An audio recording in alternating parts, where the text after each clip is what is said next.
दोस्तों, आपको मालूम नहीं होगा कि एक ऐसा इंसान था जिसने अपनी बेटी को सर्दी से बचाने के लिए 20 लाख डॉलर को आग लगा दी। ये हरकत जिस इंसान ने की, उस इंसान की एक दिन की कमाई मैकडॉनल्ड्स की पूरे साल की सेल से भी ज्यादा थी। दुनिया के अमीर लोगों की टॉप लिस्ट में एक नाम शामिल ही नहीं हो सका और वो नाम है Pablo Escobar. Pablo Escobar 90s के दौर में कोकेन, ड्रग्स और दुनिया में कई गैर कानूनी गधों का बादशाह था। पाब्लो एस्कोबार के ड्रग्स स्मगलिंग नेटवर्क ने इसको हद से ज्यादा अमीर बना दिया था। बेशक इसकी वजह से अनगिनत जिंदगियां तबाह हुई और इसका कमाया हुआ पैसा गैर कानूनी तरीकों पर आधार था, लेकिन 1992 में पाब्लो एस्कोबार 30 बिलियन डॉलर का मालिक था। ब्रुनोई के सुल्तान के बाद पाब्लो दुनिया का दूसरा अमीर इंसान था।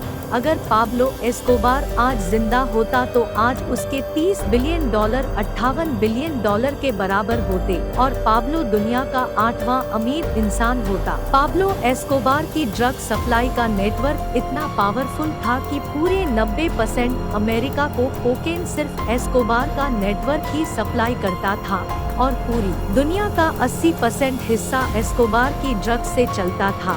इस खतरनाक सप्लाई नेटवर्क को भामसक के एक आइलैंड से चलाया जाता था और वो आइलैंड था पाब्लो एस्कोबार का हेडक्वार्टर। उस आइलैंड पे एक पूरा एयरपोर्ट बना था जहां कोकीन से भरे हवाई जहाज रिफ्यूलिंग के बहाने से लैंड करते और उसी दौरान उनमें से कोकेन निकालकर छोटे जहाजों में डालकर अमेरिका रवाना कर दिए जाते थे। ये सिलसिला महीने या हफ्ते में एक बार नहीं होता था, बल्कि ये दिन में 5 से 6 बार होता था। रोजाना अमेरिका में 15,000 किलो कोकेन भेजा जाता था, जो पूरे साल का 5,40,000 किलो कोकेन होता है। जी हाँ, पूरे साल में पाब्लो 5,40,000 किलो कोकेन सिर्फ अमेरिका में बेचता था और उस वक्त अमेरिका में सिर्फ 1 केजी कोकीन की कीमत $70,000 थी, जिसका मतलब यह है कि एक साल में एस्कोबार 378 बिलियन डॉलर्स की कोकेन सिर्फ अमेरिका में सेल करता था और ये पूरे 16 साल तक चलता रहा। तहकीकात के लोगों का मानना था कि जो कोकेन एस्कोबार $70,000 की किलो बेचा करता था, वो एस्कोबार को सिर्फ $5,000 की पड़ती थी। पाब्लो एस्कोबार पायल्स को सिर्फ एक फ्लाइट का $5 लाख देता था। इसके अलावा रिश्वत देने के बाद भी एस्कोबार को $60 मिलियन सिर्फ एक ही दिन में बचते थे, जो साल के $22 बिलियन होते हैं। इन पैसों के ज्यादा होने का अंदाजा ऐसे लगाया जा सकता है कि मैकडॉनल्ड्स ने साल 2019 में $21 बिलियन की सेल की और पाब्लो एस्कोबार का 1980 में एक साल का प्रॉफिट $22 बिलियन था, यानी मैकडॉनल्ड्स की दुनिया भर की सेल से भी ज्यादा।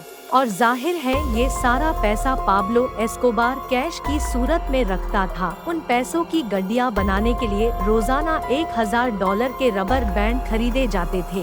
जी हाँ, $1,000 के सिर्फ रबर बैंड, यानी महीने के $30,000 और साल के $3,65,000 के सिर्फ रबर बैंड। याद रहे कि अमेरिकी प्रेसिडेंट जो बाइडेन की पूरे साल की सैलरी पाब्लो एस्कोबार के पैसों पर लगे रबर बैंड की कीमत जीतनी है।